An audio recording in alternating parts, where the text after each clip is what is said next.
मित्रांनो, तुम्हालाही वाटत असेल की तुम्हाला वाटेल त्या वेळेत काम करावं, तुम्हाला वाटेल तिथे जाऊन तुम्ही काम करावं, नाईटला, डेला तुम्हाला वाटेल तसं काम करावं. पण जर जॉबमध्ये गेलं तर ह्या गोष्टी होत नाही. पण मग असं कसं करायचं मग, की मला वाटेल तिथे मी काम करेल, मला जेव्हा वाटेल तेव्हा मी काम करेल. तर हे होऊ शकतं फ्रीलान्सिंगद्वारे. तर हा व्हिडिओ आहे फ्रीलान्सिंगवरती, की फ्रीलान्सिंग काय असते आणि फ्रीलान्सर जर तुम्हाला बनायचं असेल तर स्टेप बाय स्टेप प्रोसिजर आहे, तुम्ही कसं बनवू शकता हे सुद्धा या व्हिडिओमध्ये मी डिस्कस केलेलं आहे. तर हा व्हिडिओ शेवटपर्यंत नक्की बघा, कारण की शेवटपर्यंत ज्या स्टेप्स दिलेल्या आहेत त्या तुम्हाला समजून घेणं खूप जास्त गरजेचं आहे.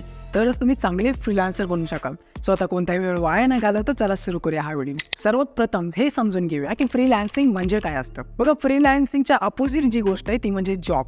ते काय असतं हे समजल्यावर तुम्हाला फ्रीलान्सिंग काय ते लवकर समजेल. बघा, जॉबमध्ये आपण काय करतो की आपण एखाद्या कंपनीला जॉईन होतो. कंपनीचा एक टायमिंग असतो, एक फिक्स टायमिंग असतो. तर फिक्स टायमिंगमध्ये आपण त्यांनी दिलेलं जे काम आहे ते आपल्याला करावं लागतं. आपण जास्त काही बोलू शकत नाही. त्यांनी जे काम दिलं आहे ते करायचं आणि जेव्हा ते काढतील किंवा आपण ती कंपनी सोडू तेव्हाच आपण त्या कामामधून मुक्त होऊ शकतो, फ्री होऊ शकतो, बरोबर. बट फ्रीलान्सिंग काय म्हणते की एक क्लायंट असतो जो तुम्हाला काम देतो आणि ते तुमच्या आवडीचं काम असतं. जे तुम्ही म्हणतात की मला हे काम येतं, मला हे काम करायचं आहे, मग तुम्ही क्लायंट्सकडे जातात, ते क्लायंट्स तुम्हाला काम देतात. ते काम दिल्यानंतर ते एक डेडलाईन असते, 2 दिवस, 4 दिवस, 10 दिवस, अकॉर्डिंग टू काय प्रोजेक्ट असेल ते, ठीक आहे. त्यामध्ये तुम्ही काय करतात की असं नाही आहे की तुम्ही 9 to 5च काम करा, तुमच्या मनावर करा. तुम्हाला वाटलं सकाळी 10 ते 12 करायचं आहे करा, तुम्हाला वाटलं रात्री करायचं आहे करा, तुम्हाला वाटलं मला घरी नाही, मला गार्डनमध्ये जाऊन करायचं आहे, गार्डनमध्ये जाऊन करा, तुम्हाला वाटलं गार्डनमध्ये नाही, मला माझ्या प्रायव्हेट रूममध्ये जाऊन करायचं आहे, तिथंच मी काम करणार, तिथे करा. तिथं कोणत्याही प्रकारचे फ्रीलान्सिंगमध्ये बंधनं नसतात.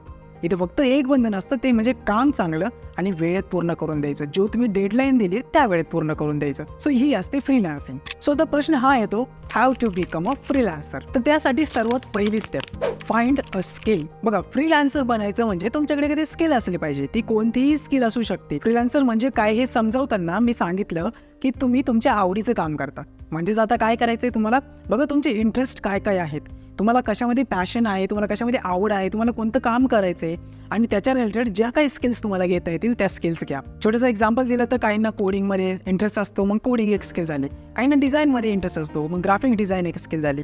काहींना यूट्यूबचे व्हिडिओ बनवण्यात इंटरेस्ट असतो, टीचिंग करण्यात इंटरेस्ट असतो, ती एक स्किल झाली. काहींना सायकोलॉजीमध्ये इंटरेस्ट असतो, मग काउन्सिलिंग तुम्ही करू शकता, त्याआधी सायकोलॉजी शिकावं लागेल, ती पण एक स्किल आहे. हे सगळ्या गोष्टी एक स्किल्स आहेत.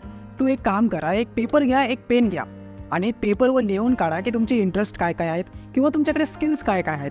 जर स्किल नसतील तर इंटरेस्टमधून एखादी चॉईस करा आणि त्यावर स्किल घ्या. सो आता तुम्ही इंटरेस्ट आणि तुमचे जे स्किल्स आहेत त्या तुम्ही कमेंटमध्ये सांगू शकता. आता दुसरी स्टेप ती म्हणजे बिल्ड युअर पोर्टफोलिओ. पोर्टफोलिओ म्हणजे सिम्पल असतं की एखाद्या क्लायंट तुमच्याकडे आला आणि तो म्हटला की मला काम करून घ्यायचं आहे, पण तुमचं काम कसं आहे हे मला आधी बघायचं आहे. मग तुम्ही त्याला काय दाखवशाल, त्यासाठी बिल्ड करायचं असतं तो म्हणजे पोर्टफोलिओ. आता पोर्टफोलिओ म्हणजे तुम्ही काय बिल्ड करू शकता. बघा, तुम्ही व्हिडिओ एडिटिंग शिकला, फॉर एक्झाम्पल व्हिडिओ एडिटिंग शिकला, त्याच्यात तुम्हाला स्किल आली. आता तुम्ही काही व्हिडिओ एडिट केलेले असतील, खूप चांगल्या प्रकारे एडिट केले असतील, ते एकदा तुम्ही यूट्यूबला टाकू शकता, सोशल मीडियावर टाकू शकता किंवा तुमची एखादी गुगल ड्राईव्ह असेल तिथं तुम्ही अपलोड करू शकता. आणि जेव्हा क्लायंट म्हणेल की मला एक्झाम्पल दाखव की तू काय एडिट केलंय, तुम्ही त्याला ते दाखवणार. याला म्हणतात पोर्टफोलिओ बिल्ड करणं. आणि पोर्टफोलिओ बिल्ड करण्यासाठी खूप साऱ्या गोष्टी कराव्या लागतात. बट पोर्टफोलिओ कायम चांगला असला पाहिजे हे लक्षात ठेवा. कायम तुमचं बेस्ट वर्कच तुम्ही शो करा. कारण की बघा, जेव्हा कधी भाजी आणायला जातात, 10 भाज्यांमध्ये एक खराब भाजी असेल तर कधी कधी आपलं मन सुद्धा उडतं की नको, इथून नको घ्यायला, दुसरीकडे जाऊन घेऊ. किंवा तो भाजीपाला जिथं विकतोय तिथला एरिया जर खराब असेल तर आपण तिथून घेत नाही. सेम तसंच तुम्ही पोर्टफोलिओ कसं बिल्ड करताय, त्याचं डिझाईन, त्याचं सगळ्या गोष्टी, समजा वेबसाईट बिल्ड केली तर त्याची डिझाईन तशी असली पाहिजे, तुमच्या क्लायंटला काय पाहिजे हे समजून घ्या, त्यावर तुम्ही डिझाईन्स बिल्ड करू शकता, त्यावर तुम्ही तुमचा पोर्टफोलिओ चांगल्या प्रकारे बिल्ड करू शकता. तिसरी जी स्टेप आहे ती म्हणजे डिसाईड युअर प्राईस. बघा, कुठेही रजिस्टर करण्याआधी, कोणालाही क्लायंटला पिच करण्याआधी आपल्याला आपली प्राईस माहिती असली पाहिजे. आणि आत्ताच एक चॅलेंज मी घेतलं आहे, त्यामुळे अंकुर वारिको सर जे आहे त्यांच्याकडे एक गोष्ट शिकलो आहे, म्हणजे रिग्रेट प्राईस. आपल्याकडे एक रिग्रेट प्राईस असली पाहिजे. समजा त्यांनी जे एक्झाम्पल दिले ते तुमच्यासोबत शेअर करतो. फॉर एक्झाम्पल, मी एखाद्या क्लायंटला पिच करतो आणि माझी प्राईस आहे $50 आणि मी त्यांना म्हणतो मला या कामासाठी $50 पाहिजे. बट ते म्हणतात नाही, मी $40 देऊ शकतो, याच्यापेक्षा जास्त देऊ शकत नाही. आणि मग आपण म्हणतो नाही, माझी 50चे मी कमी नाही करू शकत. आणि मग तो क्लायंट म्हणतो ठीक आहे, ॲज युअर विश, आम्ही दुसरीकडून काम करून घेतो. बट नंतर आपल्याला वाटतं की यार घ्यायला लागत होते, घेतले असतं चांगलं झालं असतं, मग रिग्रेट होतं ना. सो यासाठी आपली रिग्रेट प्राईस डिसाईड असली पाहिजे. की समजा मी एखाद्याला पिच केलं आणि त्याला म्हटलं $50 आणि तो म्हटला $40 आणि मला माहिती आहे की ठीक आहे, I am okay with $40. So मी $40 ॲक्सेप्ट करतो. ती कशी डिसाईड करायची? तुम्ही बघा तुमचे नीड्स काय, तुमचा खर्च काय, तुम्ही कशासाठी फ्रीलान्सिंग करताय. आणि त्यानंतर जर तुम्हाला वाटलं की ही प्राईस आहे, याच्या खाली मी अफोर्ड नाही करू शकतो, याच्या खाली मला परवडणारच नाही, तर ती प्राईस तुमची रिग्रेट प्राईस असेल आणि त्याच्यापेक्षा थोडी जास्त प्राईस तुमची ॲक्च्युअल पिच करण्यासाठी जी प्राईस असेल ती असेल. आणि की नेगोशिएशन तर होतच असतं. आता फोर्थ जी स्टेप आहे ती म्हणजे डिसाईड द प्लॅटफॉर्म. एखादा प्लॅटफॉर्म डिसाईड करा. तुम्ही फायवरवर जाऊ शकता, अपवर्कवर जाऊ शकता, फ्रीलान्सरवर जाऊ शकता. खूप सारे ऑप्शन्स आहेत. आता हे जे ऑप्शन मी सांगितले ना ते खूप पॉप्युलर आहेत, त्यामध्ये कॉम्पिटिशन पण खूप जास्त आहे. बट तुम्ही काय करू शकता, फेसबुकवर ग्रुप्स असतात, तिथे तुम्ही स्वतःला लिस्ट करू शकता. लिस्ट म्हणजे एक पोस्ट टाकायची की मला हे काम येतं, माझी एवढी प्राईस आहे. किंवा त्याच ग्रुप्सवरती खूप सारे लोक टाकतात की मला हे काम करून घ्यायचं आहे. थोडंसं स्कॅमिंगचा इश्यू असतो, बट जर आपण थोडंसं क्रॉस चेक करून घेतलं वगैरे तर आपल्याला क्लायंट भेटायला सोपं जातं. दुसरी मेथड तुम्ही काय करू शकता की समजा एक्झाम्पल तुम्ही व्हिडिओ एडिटिंग स्किल घेतली आणि तुम्हाला आता व्हिडिओ एडिट करायचे. मग आता फायवरवर त्याच्या वगैरे कॉम्पिटिशन तर जास्त आहे. मग काय करायचं, यूट्यूबचे व्हिडिओज बघायचे, लोकांचे जेवढे लोकांचे बघतायत बघा.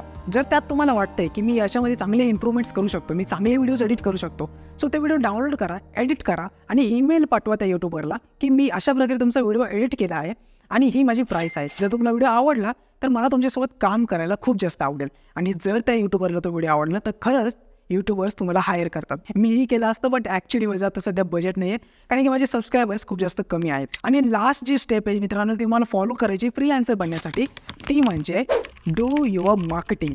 तुम्ही जे काही शिकला आहेत त्याच्याबद्दल मार्केटिंग करा, लोकांना सांगा, ग्रुप्सवर टाका, पोस्ट करा, जे तुम्हाला करता येईल ते करा. त्याबद्दल तुम्ही व्हिडिओज बनवू शकता, व्हिडिओज बनवून लोकांना दाखवा, सोशल मीडियावर टाका, फेसबुक, इंस्टाग्राम, पिंटरेस्ट, लिंक्डइन अशा खूप सारे प्लॅटफॉर्म्स जिथे तुम्ही तुमची स्किल शो करू शकता. सो अशा प्रकारे हे 5 स्टेप्स फॉलो करून तुम्ही एक चांगले फ्रीलान्सर बनू शकता. बट जर तुमचा प्रॉब्लेम येत असेल की कन्सिस्टंट नाही आहे तुम्ही, किंवा तुम्हाला एखादी सवय लागत नाही आहे, स्टडीची सवय लागत नाही आहे, स्किल बिल्ड करण्यासाठी रोज बसून अभ्यास करणं गरजेचं आहे त्या स्किलवरती, ती सवय लागत नाही, तर सवय कशी बिल्ड करायची यावर सुद्धा ॲटॉमिक हॅबिट हे जे पुस्तक आहे त्यावरती पूर्ण प्लेलिस्ट बनवली. ती तुम्हाला स्क्रीनवर दिसत असेल किंवा डिस्क्रिप्शनमध्ये सुद्धा त्याची लिंक आहे. तर त्यावर क्लिक करा, ते व्हिडिओ सगळे बघा. आणि हा व्हिडिओ आवडला असेल तर प्लीज या व्हिडिओला लाईक करा, सबस्क्राईब करा. आणि की जर तुम्ही सबस्क्रायबर्स वाढवलेत आणि माझं बजेट बनलं तर मे बी तुम्ही एखादे व्हिडिओ एडिटर असाल आणि मी तुम्हाला हायर करू शकेल. आणि हा व्हिडिओ शेवटपर्यंत बघितल्याबद्दल धन्यवाद.